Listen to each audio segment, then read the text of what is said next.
Welcome to the Rim Break Rodeo. We hope this video helps. In this video, I will explain how to make Lebanese fruit cocktail. First, select your favorite fresh fruits, like ripe strawberries, sweet bananas, and juicy mangoes. You'll also need a special thick cream, known as ashta, which is a key component. Don't forget some chopped nuts, like pistachios, for that perfect finishing touch. Once your fruits are ready, wash them thoroughly and chop them into uniform, bite-sized pieces. Now, it's time to layer. Carefully arrange your colorful fruits in a tall glass, creating an appealing visual. After layering, place your glasses in the refrigerator to chill for at least 30 minutes. This enhances the flavors. For the creamy topping, you can either prepare traditional ashta or use a good quality clotted cream.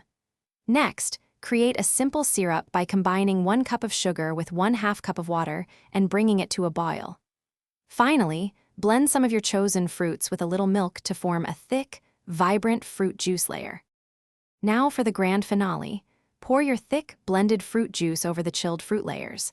Then, generously spoon the rich ashta or clotted cream on top, followed by a drizzle of the simple syrup. Don't forget to check the description for a fantastic book and other great deals. Finish with a sprinkle of chopped nuts and a bright cherry. Serve this delightful Lebanese fruit cocktail immediately and savor every spoonful. Thanks for watching. Consider subscribing if we helped you.